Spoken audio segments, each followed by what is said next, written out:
বর্তমান সময়ে সবচেয়ে আলোচিত বিষয় আগামী নির্বাচনে আওয়ামী লীগের অংশগ্রহণ। অন্তর্বর্তী সরকারের প্রধান উপদেষ্টা ডক্টর মোহাম্মদ ইউনূসের একটি সাক্ষাৎকার নিয়ে এই আলোচনার সূত্রপাত। এবার সেই আলোচনায় যুক্ত হলেন বৈষম্য বিরোধী আন্দোলনের ৩ সমন্বয়ক। এমনকি দ্বিতীয় গণ অভ্যুত্থানের হুঁশিয়ারও দেওয়া হয়েছে। বিস্তারিত শেখ ফরিদের রিপোর্টে।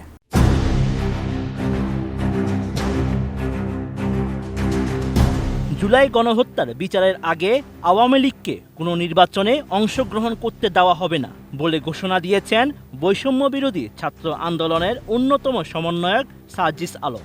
এই সময় প্রয়োজনে আবারও একটি গণ অভ্যুত্থানের হুঁশিয়ারি দেন তিনি।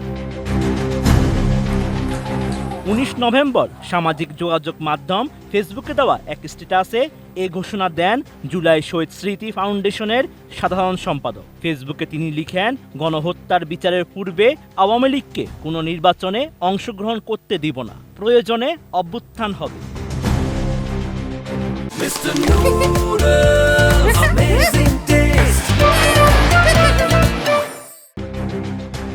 এর কয়েক ঘন্টা আগে আওয়ামী লীগের পুনর্বাসন নিয়ে ফেসবুকে স্ট্যাটাস দিয়েছেন বৈষম্য বিরোধী ছাত্র আন্দোলনের আহ্বায়ক হাসনাত আবদুল্লাহ।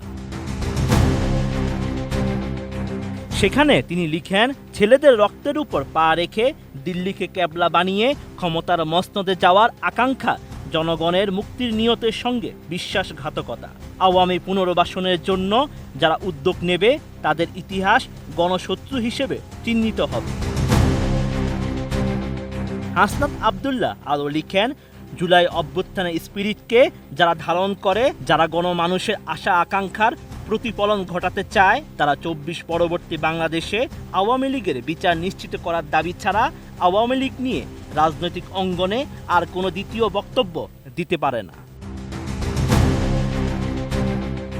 এদিকে ১৮ নভেম্বর জাহাঙ্গীরনগর বিশ্ববিদ্যালয়ের এক আলোচনা সভায় অন্তর্বর্তী সরকারের যুব ও ক্রীড়া মন্ত্রণালয়ের উপদেষ্টা আসিফ মাহমুদ সজীব ভুঁইয়া জানান, সরকারের পক্ষ থেকে যখনই আওয়ামী লীগকে নিষিদ্ধের কথা বলা হয় তখনই রাজনৈতিক দলগুলো সেটির বাধা হয়ে দাঁড়াচ্ছে।